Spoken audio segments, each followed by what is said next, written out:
रांची के जगन्नाथपुर मंदिर के सुरक्षा कर्मी बिरसा मुंडा के हत्यारों को रांची पुलिस ने गिरफ्तार कर लिया है। ये 3 कुल आरोपी हैं जो कि रांची के जगन्नाथपुर इलाके के ही रहने वाले हैं। इनके नाम आपको हम बता देते हैं। पहले अभियुक्त का नाम है आयुष कुमार, जो कि जगन्नाथपुर का रहने वाला है। दूसरे आरोपी का नाम विकास महली है, जो भी उसी स्थान का स्थानीय है। और तीसरे आरोपी का नाम देव कुमार है। इन तीनों की पहचान पुलिस ने कर ली है। ये तीनों जगन्नाथपुर इलाके के ही रहने वाले हैं और बिरसा मुंडा के ही आसपास इनका घर बताया जा रहा है। आपको बता दें कि इन्होंने बीते दिनों रांची के जगन्नाथपुर मंदिर में एक तरह से कहा जाए तो एक निर्मम हत्या की थी वहां के सुरक्षा कर्मी की, और उसके बाद मंदिर के दान पेटी से करीब 3 लाख रुपए गायब कर दिए थे। पुलिस ने इन तीनों को गिरफ्तार कर लिया है और न्यायिक हिरासत में भेज दिया गया है इन तीनों को। रांची के एसएसपी और क्या कुछ कह रहे हैं, पहले वो सुनिए। कल अर्ली मॉर्निंग हम लोगों को ये सूचना प्राप्त हुई थी कि जगन्नाथपुर मंदिर, जो कि रांची जिले के एक तरीके से पहचान, वहाँ पर जो सुरक्षा गार्ड था, सुरक्षा गार्ड की किसी ने हत्या कर दी है। और हत्या करने के उपरांत वहाँ पे जो दान पेटी थी, उस दान पेटियों को तोड़कर और वहाँ से पैसे चोरी करने का भी प्रयास किया गया था और पैसे चोरी भी किए गए थे। कांड की गंभीरता को देखते हुए हम लोगों ने तुरंत सूचना मिलने के साथ ही अनुसंधान जो है वो प्रारंभ किया था।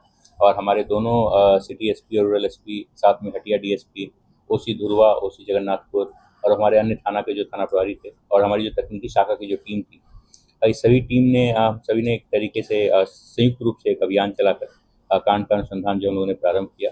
कुछ क्लूज हम लोगों को सीसीटीवी फुटेज की मदद से मिले, कुछ हम लोगों को तकनीकी शाखा के द्वारा उपलब्ध कराए गए और कुछ ह्यूमन इनपुट्स भी हम लोगों ने जो है गैदर किए।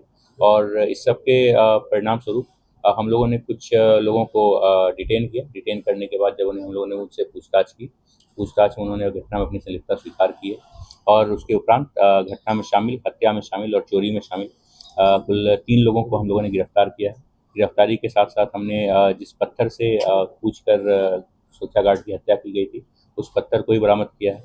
उसके साथ ही साथ जिन छड़ का उपयोग दान पेटियों को लगे ताले को तोड़ने में किया गया था, उसको भी हम लोगों ने बरामद किया है। और साथ में चोरी किए गए जो रकम थे, कुल रकम लगभग 3 लाख के आसपास जो रकम चोरी हुई थी, तो 3 लाख कुछ रुपए हम लोगों ने रिकवर किए हैं। बहुत सारे पैसे से इन लोगों ने उस दिन पूरे दिन जो अभियुक्त थे उन लोगों ने शॉपिंग की, खरीदारी की, तो कुछ खरीदे हुए नए कपड़े इत्यादि भी जो है सो हम लोगों ने बरामद किए।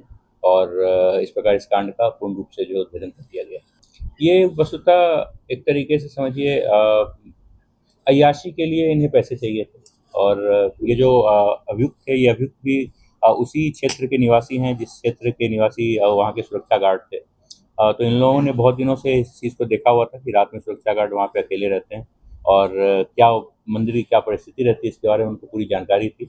और वस्तुतः पैसे चोरी करने के लिए ही ये घटना को अंजाम दिया गया था। और मन में ये भय था कि यदि सुरक्षा गार्ड जाग जाते तो वो इन लोगों को पहचान सकते थे, और इसीलिए इन लोगों ने पहले सुरक्षा गार्ड की हत्या की, उसके बाद चोरी का। खासकर जो मेन एक्यूज जो है जिसने हत्या की, रचित, इसके अगेंस्ट में पूर्व से भी 4 कांड जो दर्ज हैं और पहले भी ये जेल जा चुका। तक के साथ ही के रहने वाले थे, जो न्यू कॉलोनी करके जो जगन्नाथपुर मंदिर के बगल का जो एरिया है, उसी न्यू कॉलोनी के लोग हैं।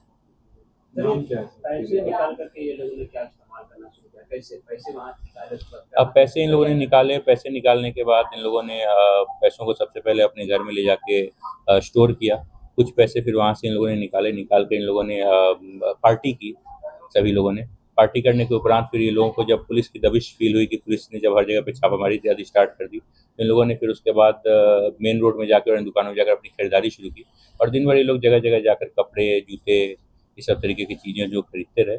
और जब शाम के टाइम में जब गिरफ्तार हुए, गिरफ्तारी के उपरांत उनके घर से फिर हम लोगों ने जो बचे हुए पैसे थे वो पैसे निकाले। तो 3 लोगों की अय्याशी ने एक निर्दोष सुरक्षा कर्मी की जान ले ली। इस पूरी घटना पर आपकी क्या राय है, आप क्या सोचते हैं, कमेंट में लिखकर जरूर बताएं। हालांकि कुछ सूत्रों के मुताबिक यह भी मालूम चला है कि इन तीनों अपराधियों ने हत्या करने के बाद जब पूरे इलाके में टेंशन का माहौल था, लगातार कई संगठन विरोध प्रदर्शन कर रहे थे, पुलिस से कार्रवाई की मांग कर रहे थे, उस भीड़ में ये तीनों अपराधी भी शामिल थे। अब आप सोचिए कि हत्या करने के बाद न्याय की भी मांग हत्यारे ही कर रहे थे। तो आप इस खबर पे क्या सोचते हैं, आपकी क्या राय है, कमेंट में लिखकर हमें जरूर बताएं।